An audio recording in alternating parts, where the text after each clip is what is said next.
Hello, അപ്പോൾ എൻ്റെ എല്ലാ പ്രിയപ്പെട്ടവർക്കും പുതിയൊരു വീഡിയോയിലോട്ട് സ്വാഗതം. ഞാൻ ഇപ്പം നിൽക്കുന്നത് ഡെറാഡൂണിലാണ്. ഡെറാഡൂൺ എന്ന് പറയുന്നത് ഉത്തരാഖണ്ഡിലെ മനോഹരമായ ഒരു സ്ഥലമാണ്. അപ്പോൾ ഇവിടെ കുറേ അടിപൊളി കാഴ്ചകളൊക്കെ നമുക്ക് കാണാനുണ്ട്. എന്താണ് എങ്ങനെയൊക്കെയാണെന്നൊക്കെ ഓരോ സ്ഥലത്തും ഞാൻ നിങ്ങൾക്ക് ഡീറ്റെയിൽ ആയിട്ട് പറഞ്ഞുതരാം. അപ്പോൾ എന്തായാലും നമുക്ക് നേരെ വീഡിയോയിലോട്ട് പോവാം. ഇതാണ് ഞാനിവിടെ താമസിക്കുന്ന റൂം എന്ന് പറയുന്നത്. അപ്പോൾ നമുക്ക് ഒരു ദിവസത്തോട്ട് 600 രൂപയെ വരുന്നുള്ളൂ കേട്ടോ. നല്ല വൃത്തിയും കാര്യങ്ങളൊക്കെ ഉള്ള റൂമാണ്. ബാത്റൂമൊക്കെ നല്ല വൃത്തിയാണ്. ഒരു ചെറിയ റൂമാണെങ്കിലും നല്ല വൃത്തിയും കാര്യങ്ങളൊക്കെ ഉണ്ട്. 600 രൂപയെ ഈ ഒരു റൂമിന് ഒരു ദിവസത്തോട്ട് വരുന്നുള്ളൂ. ഇതാണ് ഇവിടെ ഡെറാഡൂണിൽ നമ്മൾ താമസിക്കുന്ന ഹോട്ടൽ എന്ന് പറയുന്നത്. നല്ല ഹോട്ടൽ, കുഴപ്പമൊന്നുമില്ല. രാവിലെ തന്നെ റോട്ടിൽ ക്ലീനിങ്ങിൻ്റെ ആളുകളൊക്കെ ഉള്ളൂ. ഇത് ഒരു സ്ട്രീറ്റാണ് ഇവിടുത്തെ. ചില കടകൾ മാത്രമേ തുറന്നിട്ടുള്ളൂ. അപ്പം അങ്ങോട്ടൊക്കെ ചെറിയ മാർക്കറ്റും കാര്യങ്ങളൊക്കെ ഉണ്ട്. അവിടെ അത്യാവശ്യം തിരക്കുണ്ട്. ഇങ്ങോട്ടൊന്നും വലിയ തിരക്കില്ല, തിരക്കൊക്കെ ആയി വരുന്നേ ഉള്ളൂ. കുറച്ച് ഈ ഭക്ഷണ സാധനങ്ങളൊക്കെ വിൽക്കുന്ന കടകൾ മാത്രമേ ഇപ്പോൾ തുറന്നിട്ടുള്ളൂ. ഇവിടെയൊക്കെ വൃത്തിയാക്കിക്കൊണ്ടിരിക്കുന്നുണ്ട് അവർ റോഡ്. ഞാൻ ഇപ്പോൾ ഒരു ഊബർ ബുക്ക് ചെയ്തിട്ടുണ്ട്. ബൈക്കാണ്, ഊബർ ബൈക്കാണ്. അപ്പോൾ നമ്മൾ പോകുന്ന സ്ഥലം എന്താണെന്നൊക്കെ നമ്മൾ അവിടെ എത്തിയിട്ട് ഞാൻ നിങ്ങൾക്ക് ഡീറ്റെയിൽ ആയിട്ട് പറഞ്ഞുതരാം. നേരത്തെ നമ്മളവിടെ ഹോട്ടലിൻ്റെ മുന്നിൽ നിന്നപ്പം ഞാൻ നിങ്ങളുടെ അടുത്ത് പറഞ്ഞില്ലേ ദൂരെയായിട്ടൊരു മാർക്കറ്റ് ഉണ്ട്, ആ ഭാഗമാണിത്. ഇവിടെയാണ് കുറച്ചുകൂടെ തിരക്കും കാര്യങ്ങളൊക്കെ ഉള്ളൂ. പിന്നെ ഇനിയിപ്പം രാവിലെ ഓരോരുത്തരും ജോലിക്കും സ്കൂളിലേക്കൊക്കെ പോകുന്ന ആളുകൾ ഇങ്ങനെ റെഡി ആയിക്കൊണ്ടിരിക്കുകയാണ്. അപ്പം നമുക്കിനി ഇവിടുന്ന് ഏകദേശം ഒരു 10 കിലോമീറ്ററിൻ്റെ അടുത്ത് പോകാനുണ്ട്. അത്ര അടുത്തുള്ളൊരു സ്ഥലമല്ല, ഒരു 10 കിലോമീറ്ററോളം പോകാനുള്ള ഒരു സ്ഥലത്തേക്കാണ് നമ്മൾ പോകുന്നത്. അപ്പം അതിൻ്റെ കംപ്ലീറ്റ് ഡീറ്റെയിൽസ് എന്തൊക്കെയാണെന്നൊക്കെ ഞാൻ അവിടെ എത്തിയിട്ട് പറഞ്ഞുതരാം. ഡെറാഡൂണിൽ വരുന്ന അധികം ആളുകളും എക്സ്പ്ലോർ ചെയ്യാത്തൊരു സ്ഥലമാണിത്. അധിക പേർക്കും അറിയുണ്ടാവില്ല, പക്ഷേ അതിമനോഹരമായ ഒരു സ്ഥലം കൂടിയാണ്. അങ്ങനെ ഒരു പ്രത്യേകതയുണ്ട്. അപ്പോൾ നമുക്ക് നേരെ അവിടെ പോയിട്ട് അവിടുത്തെ കാഴ്ചകളൊക്കെ കണ്ടത്. നിങ്ങൾക്ക് മുന്നിൽ കാണാൻ സൂര്യൻ ഇങ്ങനെ ഉദിച്ച് വരുന്നുണ്ട്. അപ്പം ചൂടൊന്നും ആയി തുടങ്ങിയിട്ടില്ല. ഇവിടെ ഡെറാഡൂണിൽ ഞാൻ ശ്രദ്ധിച്ച മറ്റൊരു കാര്യം എന്താണെന്ന് അറിയാം, ഇവിടുത്തെ റോഡുകളൊക്കെ നല്ല വൃത്തിയിൽ അവർ സൂക്ഷിച്ചിട്ടുണ്ട്. അതായത് വലിയ പൊട്ടിപ്പൊളിയൊന്നും ചെയ്യാത്ത നല്ല റോഡുകളാണ്. അതുപോലെ റോഡ് സൈഡിലധികം മാലിന്യങ്ങളൊന്നുമില്ല. ഇതിപ്പോൾ ഒരു ബ്രിഡ്ജാണ്, കണ്ടില്ലേ? അതിൻ്റെ 2 സൈഡിലും നല്ല ഭംഗിയിൽ അലങ്കരിച്ചൊക്കെ വെച്ചിട്ടുണ്ട്. അങ്ങനെ നല്ല വൃത്തിയിൽ സൂക്ഷിക്കുന്നുണ്ട്. അതിങ്ങനെ മാലിന്യങ്ങൾ വലിച്ചെറിഞ്ഞിട്ടോ പൊട്ടിപ്പൊളിഞ്ഞ റോഡുകൾ അതൊന്നുമില്ല. നമ്മൾ ഈ പോകുന്ന ഭാഗം എന്ന് പറയുന്നത് ഉത്തരാഖണ്ഡിലെ തന്നെ ഒരു VVIP ഏരിയയാണ്. അതായത് ഉത്തരാഖണ്ഡ് രാജ്ഭവൻ വരുന്നത് ഇവിടെയാണ്. രാജ്ഭവൻ എന്ന് പഴയ പേരായിരുന്നു, ഇപ്പം അത് മാറ്റിയിട്ടുണ്ട്, ലോക് ഭവൻ എന്നാണ്. അപ്പം അത് എൻ്റെ അടുത്ത് പഴയതിൽ പറഞ്ഞു, ഇപ്പം ലോക് ഭവൻ എന്നാണ് അതിൻ്റെ പേര്. ഇപ്പം ലോക് ഭവൻ വരുന്നത് ഇവിടെയാണ്. അതുപോലെ തന്നെ ആർമിയുടെ വലിയൊരു ക്യാമ്പ് വരുന്നുണ്ട്. അങ്ങനെ കുറേ ഗവൺമെൻറ് ഓഫീസുകൾ, അങ്ങനെ തന്ത്രപ്രധാനമായി നിങ്ങൾ ഈ കാണുന്നത് ആർമിയുടെ വലിയൊരു ക്യാമ്പാണ്. അപ്പം ഇഷ്ടംപോലെ സ്ഥലങ്ങൾ, ഏക്കർ കണക്കിന് സ്ഥലങ്ങളോളം നമുക്കത് കാണാൻ പറ്റും. അതുപോലെ തന്നെ രാജ്ഭവൻ വരുന്നത്, അങ്ങനെ പ്രധാനപ്പെട്ട റോഡിലൂടെയാണ് നമ്മളിപ്പോൾ പോകുന്നത്. അപ്പോൾ ഈ റോഡ് നമ്മൾ കുറേ ദൂരം പോയിട്ട് വേണം നമ്മളെ എത്തേണ്ട ഡെസ്റ്റിനേഷൻ എത്താൻ വേണ്ടിയിട്ട്. ഇവിടുന്ന് ഒരു 8 കിലോമീറ്റർ കൂടി നമുക്കിനി യാത്ര ചെയ്ത് പോകാനുണ്ട്. കണ്ട 2 സൈഡും മരങ്ങളും നല്ല വൃത്തിയിൽ സൂക്ഷിക്കുന്നുണ്ട്. ശരിക്കും നമുക്ക് ആ ഒരു ഇത് കാണുമ്പോൾ തോന്നും, നമുക്ക് നോർത്ത് ഇന്ത്യ എന്നൊക്കെ പറയുമ്പോൾ നമ്മുടെ മൈൻഡിലോട്ട് വരുന്ന ഇവിടെ പാർവിയുടെ എന്തോ കോൺവേ പോകുന്നുണ്ട് തോന്നുന്നു. അതിന് വേണ്ടിയിട്ടേ അവരവിടെ ബ്ലോക്ക് ചെയ്യാൻ നോക്കുക. എൻ്റെ ലെഫ്റ്റ് സൈഡിൽ നിങ്ങൾ കാണുന്നുണ്ട് ഒരു ആൾക്കൂട്ടം, അത് രാജ്ഭവനാണ് കേട്ടോ. ഇവിടുത്തെ രാജ്ഭവനാണ് കണ്ടത്. അതുപോലെ ഞാൻ നേരത്തെ പറഞ്ഞ ആർമിയുടെ ക്യാമ്പും ആർമിയുടെ ഓഫീസുകളും അതൊക്കെ വരുന്നൊരു പ്രദേശമാണിത്. അങ്ങനെ വളരെ പ്രധാനപ്പെട്ട ഈ കാണുന്നതൊക്കെ ആർമിയുടെ ക്വാർട്ടേഴ്സുകളാണ്. അതായത് നമ്മുടെ പട്ടാളക്കാരൊക്കെ താമസിക്കുന്ന ക്വാർട്ടേഴ്സുകളാണ് നമ്മുടെ റൈറ്റ് സൈഡിൽ കാണുന്നത്. അങ്ങനെ ഒടുവിൽ നമ്മൾ നമ്മുടെ ഡെസ്റ്റിനേഷനിലോട്ട് എത്തിയിട്ടുണ്ട്. അപ്പം എന്താണെന്ന് ഞാൻ ഇതുവരെ പറഞ്ഞില്ലല്ലേ, നിങ്ങൾ തംബ്നെയിൽ കണ്ടപ്പോൾ നിങ്ങൾക്ക് സംഭവം മനസ്സിലായിട്ടുണ്ടാവും. പക്ഷെ ഞാൻ എന്തായാലും ഒന്ന് ഡീറ്റെയിൽ ആയിട്ട് പറഞ്ഞുതരാം. ഇതാണ് റോബേഴ്സ് കേവ് എന്ന് പറയുന്നത്. അതായത് ഇവിടുത്തെ പ്രാദേശികമായിട്ട് ഇവിടെയുള്ള ആളുകൾ ഇതിനെ ഗുച്ചു പാനി എന്ന് വിളിക്കും. നമ്മൾ റോബേഴ്സ് കേവ് എന്നാണ് പ്രധാനമായിട്ട് നമ്മൾ പറയുന്നെങ്കിലും ഇവിടുത്തെ കാര്യത്തിനെ വിളിക്കുന്നതാണ് റോബേഴ്സ് കേവ്. എന്തായാലും രാവിലെ തന്നെ അത്യാവശ്യം തണുപ്പുള്ളതുകൊണ്ട് രാവിലെ നമുക്കൊരു ചായ കുടിക്കാം.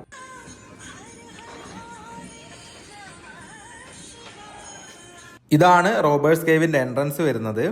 ഏകദേശം 600 മീറ്റർ നീളമുള്ള ഒരു ഗുഹയാണിത്. അപ്പം ഇതിൻ്റെ പ്രത്യേകത എന്താണെന്ന് വെച്ചാൽ ഈ ഗുഹയുടെ ഉള്ളിലൂടെ വെള്ളം അങ്ങനെ ഒഴുകി വരുന്നുണ്ട്. അതായത് ഒരു നദി പോലെ, അതായത് നദിയുടെ ഭാഗം തന്നെയാണ്. അപ്പം നദിയിൽ നിന്ന് വെള്ളം ഇങ്ങനെ ഒഴുകി വരുന്ന ഒരു ഗുഹയുടെ ഭാഗമാണിത്. ഇതെന്താന്ന് വെച്ചാൽ നിങ്ങൾക്കറിയാം, ഡെറാഡൂൺ എന്ന് പറയുന്നത് ഡൂണുകളുടെ ഒരു പ്രദേശമാണ്. ഡൂൺ എന്ന് വെച്ചാൽ ഈ ചുണ്ണാമ്പ് കല്ലുകൾ കൊണ്ട് രൂപപ്പെടുന്ന പ്രദേശങ്ങളാണ്. അതേപോലെ തന്നെ ചുണ്ണാമ്പ് കല്ലുകളുടെ ഭാഗങ്ങൾ കൊണ്ട് നിർമ്മിക്കപ്പെട്ടിട്ടുള്ള ഒരു ഗുഹയാണ്. അതാണ് ഇതിൻ്റെ ഏറ്റവും വലിയ പ്രത്യേകത. പിന്നെന്ന് വെച്ചാൽ ഇതിൻ്റെ നടുവിലായിട്ട്, അതായത് നമ്മൾ ഈ പോകുന്ന റോബേഴ്സ് കേവിൻ്റെ നടുവിലായിട്ട് പണ്ട് കാലത്ത് നിർമ്മിക്കപ്പെട്ട് തകർന്നു കിടക്കുന്ന ഒരു കോട്ടയുണ്ട്. അപ്പോൾ കോട്ടയുടെ ഉള്ളിലൂടെയൊക്കെയാണ് നമ്മൾ നടന്നു പോവുക. അങ്ങനെ ഒരുപാട് കാഴ്ചകൾ ഇതിൻ്റെ ഉള്ളിൽ കാണാനുണ്ട്. അതിമനോഹരമായിട്ടുള്ള കാഴ്ചകളാണ്. നമ്മുടെ ഡെറാഡൂൺ ടൗണിൽ നിന്ന് ഒരു 9 കിലോമീറ്റർ മാറിയിട്ടാണ് ഈ ഒരു സ്ഥലം സ്ഥിതി ചെയ്യുന്നത്. അപ്പോൾ അപ്പോൾ അധികം ആളുകൾ വന്ന് എക്സ്പ്ലോർ ഒന്നും ചെയ്യാത്ത, പ്രത്യേകിച്ച് നമ്മുടെ സൗത്തിൽ നിന്നൊന്നും അധികം ആളുകളൊന്നും ഇങ്ങോട്ട് വരാറില്ല. ഇങ്ങനത്തെ കുറേ സ്ഥലങ്ങൾ നമ്മുടെ ഇവിടെ ഡെറാഡൂണിലുണ്ട്. അതുകൊണ്ടാണ് അങ്ങനത്തെ കുറച്ച് സ്ഥലങ്ങൾ തപ്പിപ്പിടിച്ച് കാണാമെന്ന് വിചാരിച്ചത്. എന്തായാലും നമുക്ക് അവിടെ പോയിട്ട് നോക്കാം. അതിൻ്റെ ബാക്കി ഡീറ്റെയിൽസൊക്കെ ഞാൻ അവിടെ എത്തിയിട്ട് നിങ്ങൾക്ക് പറഞ്ഞുതരാം. നമ്മുടെ നാട്ടിലൊക്കെ ഈ കോൺക്രീറ്റ് പൊളിച്ചിട്ടാൽ കാണുന്ന കഷ്ണങ്ങൾ പോലത്തെ കല്ലുകൾ കണ്ടോ? നമ്മൾ വിചാരിക്കും ഇത് കോൺക്രീറ്റ് പൊളിച്ചിട്ടതിൻ്റെ ബാക്കി എന്തോ ആണ്. നല്ല ഇത് ചുണ്ണാമ്പ് കല്ലുകളാണ്. അപ്പം നമ്മുടെ ഈ ഒരു പീഠഭൂമിയുടെ താഴ്വാരത്തിൽ വരുന്ന ഡൂൺ താഴ്വാരത്തിൽ ചുണ്ണാമ്പ് കല്ലുകൾ കൊണ്ട് നിർമ്മിക്കപ്പെട്ട ഒരു നീണ്ട ഇടനാഴി പോലെയുള്ള ഒരു ഗുഹയാണിത്. ഇപ്പോൾ ഇവിടുത്തെ പ്രത്യേകത എന്ന് വെച്ചാൽ നദികൾ രൂപീകരണം, ഹിമാലയത്തിൽ നദികളൊക്കെ രൂപീകരിക്കപ്പെടുന്നത് ഇത്തരം സ്ഥലങ്ങളിൽ നിന്നാണ്. അതിന് സമാനമായിട്ടുള്ള ഒരു സ്ഥലം കൂടിയാണ്. കണ്ടോ? നമുക്ക് ആ ഒരു ഗുഹയുടെ അകത്തോട്ട് കയറി അതിൻ്റെ ഉള്ളിലൂടെ കുറേ ദൂരം നടന്നു പോകാൻ പറ്റും. അതുകൊണ്ട് ഞാൻ ഷൂ ഇട്ടിട്ടില്ല, ചെരുപ്പിട്ട് തന്നെ ഇങ്ങോട്ട് വന്നത്. ഇവിടെ നിന്ന് മാറ്റാനുള്ള സൗകര്യം ഉണ്ടായിരുന്നു കേട്ടോ, പക്ഷേ എനിക്കത് അറിയില്ലായിരുന്നു. അതുകൊണ്ട് ഞാൻ ചെരുപ്പിട്ട് തന്നെയാണ് ഇങ്ങോട്ട് വന്നത്. നല്ല തണുപ്പായിരിക്കും. അതുപോലെ പണ്ട് കാലത്ത് ഇവിടെ ഉണ്ടായിരുന്ന കുറേ കൊള്ളക്കാരൊക്കെ ഇവിടുത്തെ രാജാക്കന്മാരിൽ നിന്നും അതുപോലെ തന്നെ ബ്രിട്ടീഷുകാരിൽ നിന്നൊക്കെ രക്ഷപ്പെടാൻ വേണ്ടി ഇതിനകത്തൊക്കെ വന്ന് ഒളിച്ചിരിക്കലുണ്ടായിരുന്നു അത്രേ. അങ്ങനെയൊക്കെയാണ് ഇവിടെയുള്ളവർ ഇതിനെപ്പറ്റി പറയുന്നത്.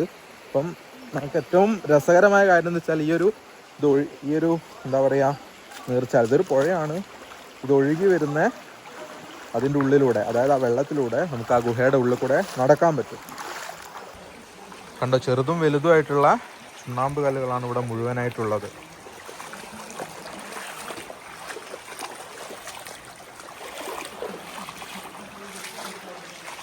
നമുക്ക് ഇതിൻ്റെ അകത്തോട്ട് കയറാം.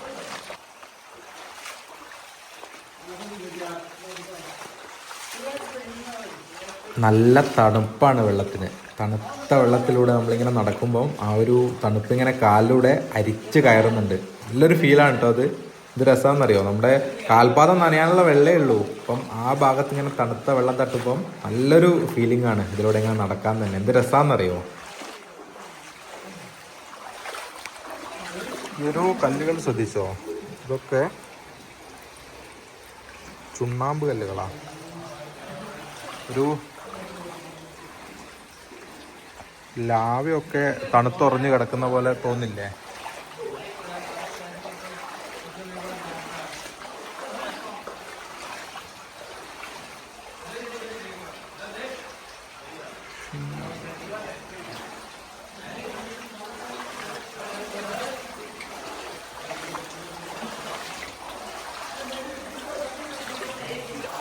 ഈ ഒരു ഇടുങ്ങിയ വഴിയിലൂടെ ഈ വെള്ളം ഒഴുകി വരുന്ന ഭാഗത്തൂടെ നമുക്കിതിൻ്റെ അകത്ത് ഇങ്ങനെ കുറേ ദൂരം നടന്നു പോകാൻ പറ്റും. അതാണ് ഇതിൻ്റെ ഏറ്റവും വലിയ പ്രത്യേകത എന്ന് പറയുന്നത്.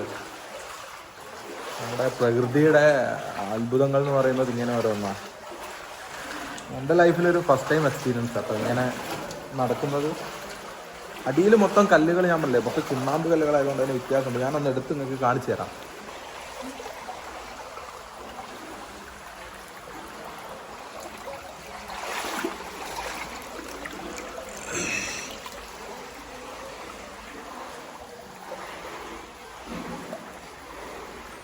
കണ്ടോ?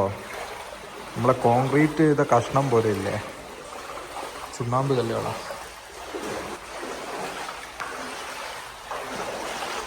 അങ്ങോട്ട് ഇരുട്ട് കൂടി വരും.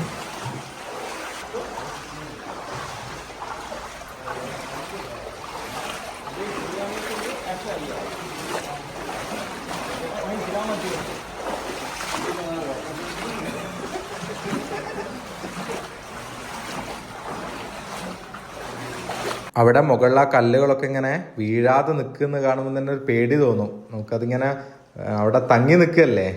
ഇതാണ് ഞാൻ നേരത്തെ നിങ്ങളുടെ അടുത്ത് പറഞ്ഞില്ലേ, ഈ ഒരു ഗുഹയുടെ അകത്ത് ഒരു തകർന്ന് കിടക്കുന്ന കോട്ടയുണ്ട് എന്ന്. അതിൻ്റെ ഭാഗങ്ങളാണിത്. ഇനിയിപ്പോൾ നമ്മൾ ഇതിൻ്റെ മുകളിലൂടെയൊക്കെ കയറി വേണം ഇതിൻ്റെ അപ്പുറത്തെ ഭാഗത്തോട്ടെത്താൻ. ഇവിടെ നമ്മൾ ഗുഹയുടെ അകത്തോട്ട് കയറിയാൽ അങ്ങേ അറ്റം എത്തുന്നവരെ ഓരോ സ്ഥലത്തും ഏരോ മാർക്കുകൾ കൊടുത്തിട്ടുണ്ട്. നമ്മൾ എങ്ങോട്ടാണ് പോകേണ്ടത്, ഏത് വഴിയാണ് പോകേണ്ടത്, വഴി തെറ്റിപ്പോവാതിരിക്കാൻ വേണ്ടിയിട്ട് ഒരുപാട് സ്ഥലങ്ങളിൽ ഏരോ മാർക്കുകൾ കൊടുത്തതുകൊണ്ട് നമുക്ക് ബുദ്ധിമുട്ടൊന്നും ഇല്ലാതെ നമുക്ക് അങ്ങോട്ടേക്ക് എത്താൻ പറ്റും.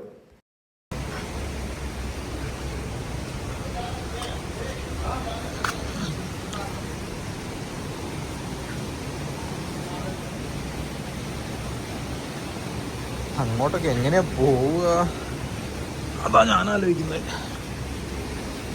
വഴി ഇവിടുന്നൊക്കെ താഴോട്ട് വീണാൽ തീർന്നു.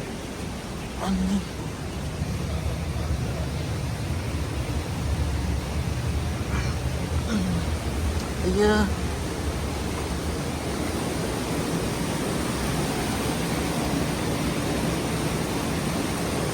അങ്ങോട്ടൊക്കെ വഴി കാണിക്കുന്നുണ്ട്. മിസ്ലീഡ് ചെയ്യാനാണോ ഇനി?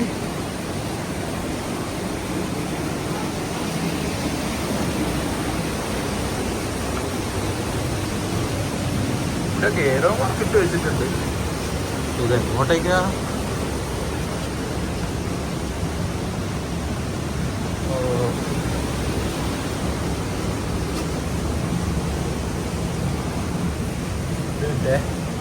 മേശടിക്കട്ടെ.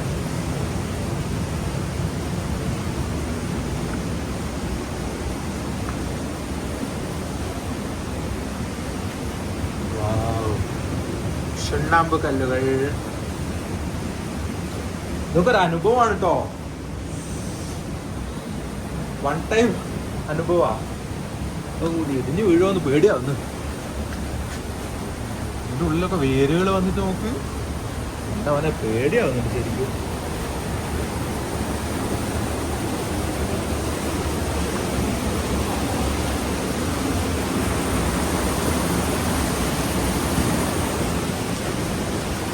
ഇനിയും അങ്ങോട്ട് പോവട്ടോ.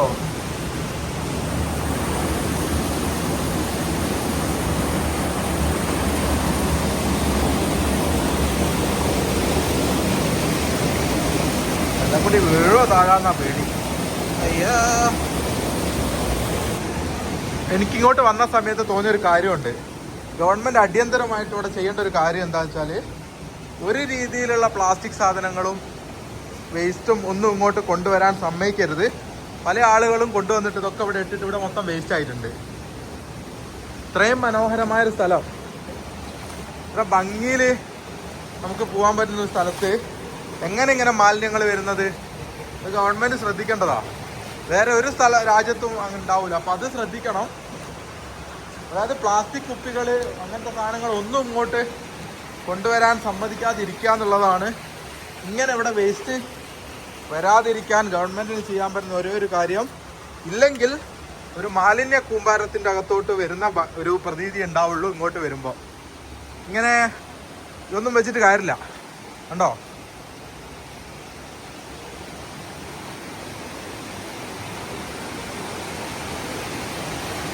കുറേ ദൂരം നമുക്ക് നടക്കാനുണ്ട് കേട്ടോ. കുറേ നേരമായി നമ്മളിങ്ങനെ നടക്കുന്നത്. പക്ഷെ ഇവിടെയൊക്കെ ഇത്രയും വേസ്റ്റ് എങ്ങനെയാ വരുന്നതെന്ന് എനിക്ക് മനസ്സിലാവാത്തത്. ഇതുണ്ടോ? ഇവിടെ കയറി പോകണം. വഴുക്കലുണ്ടാവുമോ എന്നറിയില്ലേ.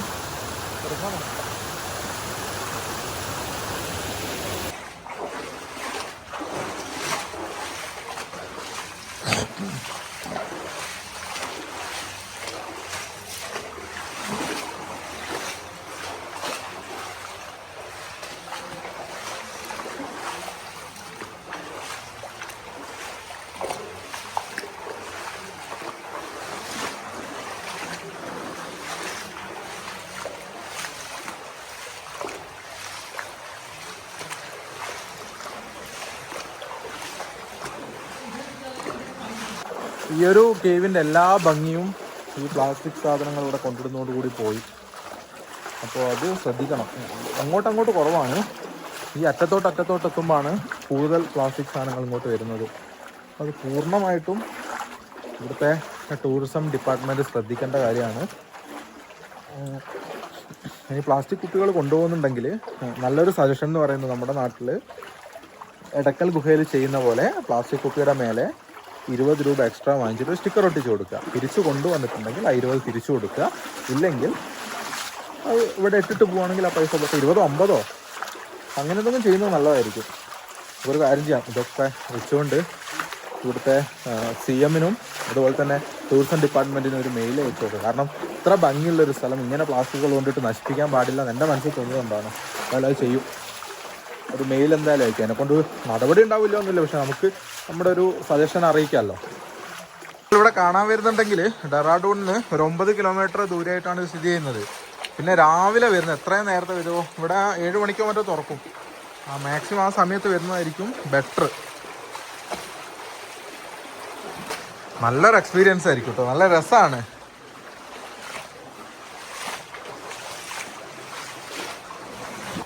അപ്പോൾ ഈ ഒരു ഭാഗത്തു നിന്നാണ് ഇത് ഒഴുകി വരുന്നത്. എന്നിട്ട് നമ്മൾ കയറി വന്നത് അവിടെ നിന്നാണ്. പിന്നെ ഇങ്ങോട്ട് എന്തെങ്കിലും ഉണ്ടോ നോക്കട്ടെ.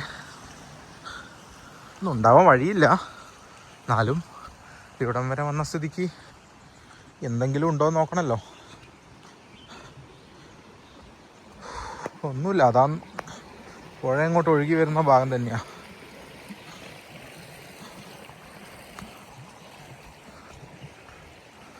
ഇവിടെയൊക്കെ എങ്ങനെ ഇത്ര മാലിന്യങ്ങൾ വരുന്നതാവോ? ഒരു വീട് പോലും ഈ ഏരിയയിലൊന്നുമില്ല. ഇതിൻ്റെ ഭംഗി തന്നെ നശിപ്പിക്കുന്നുണ്ട് ഒക്കെ മാലിന്യങ്ങൾ കൊണ്ടിട്ടിട്ട്. എന്താല്ലേ, ഓ ആ ഒരു കാട്ടിൻ്റെ ഉള്ളിൽ നിന്നാണ് ഈ ഒരു നദി ഇങ്ങോട്ട് ഒഴുകി വരുന്നത്. നല്ല പായലൊക്കെ ഉണ്ട്. അങ്ങോട്ട് വേറെ കാര്യമായിട്ടൊന്നുമില്ല.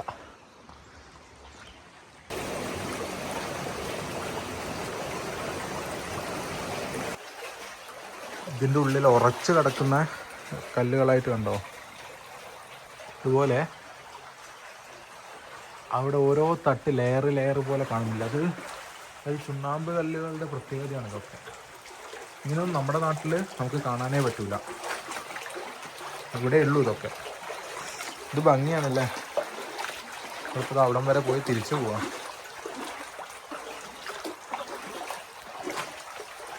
നമ്മളിപ്പോൾ ആ ഒരു ഭാഗത്താണ് വന്നത്. നേരത്തെ കണ്ട വെള്ളച്ചാട്ടം കണ്ടോ? ചെറിയതാണ് വെള്ളച്ചാട്ടം എന്നൊക്കെ പറയുമ്പോൾ. ഇനി നമുക്ക് അതുവഴിയാണ് നമ്മൾ അങ്ങോട്ട് പോയത് കണ്ടോ. ഇനി ഇതുവഴി ഇറങ്ങി ഇതുവഴി ഇറങ്ങി വേണം അങ്ങോട്ട് പോകാൻ. പോകുന്ന പോലെ അത്ര എളുപ്പമല്ല കേട്ടോ ഇങ്ങോട്ട് വരാൻ. എൻ്റെ അമ്മ ഇതിൻ്റെ ഉള്ളിൽ കൂടെ ഒക്കെ വരാൻ നല്ല പാടുപെട്ട് പോയി കണ്ടോ. ഇവിടെയൊക്കെ ഒന്ന് സ്ലിപ്പായാൽ തീർന്നു. ഒരു സേഫ്റ്റി ഒന്നുമില്ല. സംഭവം ചെറിയ ചെറിയ കയറ്റ ഇറക്കമൊക്കെ ആണ്. പക്ഷെ എന്താ പ്രശ്നം വെച്ചാൽ സ്ലിപ്പായി കഴിഞ്ഞാൽ പിന്നെ കഴിഞ്ഞു. ഇതന്നെ ഇവിടെ നിന്ന് ഇപ്പോൾ കണ്ടോ, ഇവിടെ കാല് വെച്ച് നല്ല സ്ലിപ്പാണ്. അപ്പോൾ നമുക്ക് ഇറങ്ങിയിട്ടൊക്കെ എടുക്കാം. ഇവിടെ നിന്നൊക്കെ പാറേൻ്റെ ഉള്ളിൽ നിന്ന് വെള്ളം ഒലിച്ചിറങ്ങുന്നുണ്ട്. കുറച്ചുകൂടി കറക്റ്റായിട്ട് കാണിച്ചു തരാം. ഈ ഒരു വെള്ളം വരുന്നുണ്ടോ? നമ്മളിപ്പോൾ ഇതുവഴി പോയി ഏകദേശം 1 കിലോമീറ്റർ അങ്ങോട്ടേക്ക് നടന്ന് ഇവിടുത്തെ കാഴ്ചയൊക്കെ കണ്ട് ഇപ്പോൾ തിരിച്ചു വന്നു കേട്ടോ. അതുപോലെ അവിടെ നേരെ ഗുഹയിൽ നിന്ന് പുറത്തോട്ട് ഇറങ്ങിയപ്പോൾ കണ്ടതാണ് കേട്ടോ ഈ ഒരു കാഴ്ച. നിങ്ങൾ നമ്മുടെ മനുഷ്യർ ഉണ്ടാക്കി വെക്കുന്ന ചില ഗുഹകളില്ലേ, കല്ലുകൾ കൊണ്ടൊക്കെ കൊത്തിയെടുത്തിട്ട്, അതുപോലെ തോന്നില്ലേ ശരിക്കും? ഈ ചുണ്ണാമ്പ് കല്ലുകളുടെ ഒക്കെ ഒരു പ്രത്യേകതയാണ്. പ്രകൃതിയാണ് ഏറ്റവും വലിയ കലാകാരൻ എന്നുള്ളതിൻ്റെ ഒരു തെളിവ് പോലെ തോന്നും നമുക്ക്. അതായത് നിർമ്മിച്ചു വെച്ച ഗുഹകൾ പോലെ തോന്നില്ലേ? ആ ഭാഗങ്ങൾ മുഴുവൻ കൊത്തിയെടുത്ത കല്ലിൽ കൊത്തിയെടുത്ത പോലെ തോന്നുന്നുണ്ട്. ഒരു തൂണൊക്കെ വെച്ചിട്ട് ഇത്ര മനോഹരമായിട്ടാണ്. ശരിക്കും നല്ല ഭംഗിയാണ് ഈ ഭാഗങ്ങളൊക്കെ കാണാൻ. നമ്മൾ അകത്ത് കണ്ട അതേപോലെ തന്നെയുള്ള കുറേ കാഴ്ചകൾ പുറത്തോട്ട് വരുന്ന വഴിയിൽ നമുക്ക് കാണാൻ പറ്റും. ഇത് കണ്ടോ, ഇത് നമ്മുടെ ഉരുളക്കിഴങ്ങും ഉള്ളിയൊക്കെ കൂടി ഇട്ടിട്ട് ഫ്രൈ ചെയ്തതാണ്. നമ്മുടെ പൊക്കുവടയൊക്കെ പോലെ തോന്നില്ലേ? അതുപോലെ തന്നെ ആ മാവ് വെച്ചിട്ട് ഫ്രൈ ചെയ്തെടുത്തതാ. ഇത് എന്തോ സ്വീറ്റാണ്.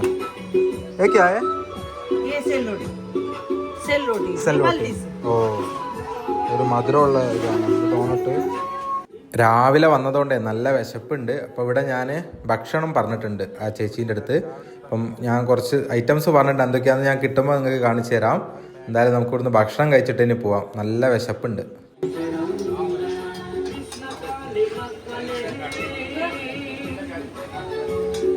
ഞാൻ അപ്പോൾ അവിടെ ഫുഡ് പറഞ്ഞിട്ടുണ്ട്.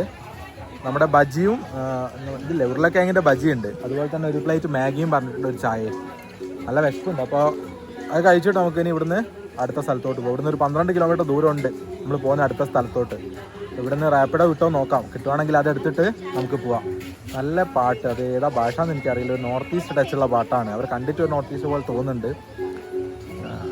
നല്ലൊരു എക്സ്പീരിയൻസ് ആയിരുന്നു കേട്ടോ അവിടെ. അപ്പോൾ നമുക്ക് എന്തായാലും ഭക്ഷണം കഴിച്ചിട്ട് ഇവിടുന്ന് പോകാം. അവിടെ അവരുണ്ടായിക്കൊണ്ടിരിക്കുക. ഇതാണ് നമ്മുടെ ബജിയാണ്, അതുപോലെ തന്നെ ഒരു മാഗിയും ചായയും.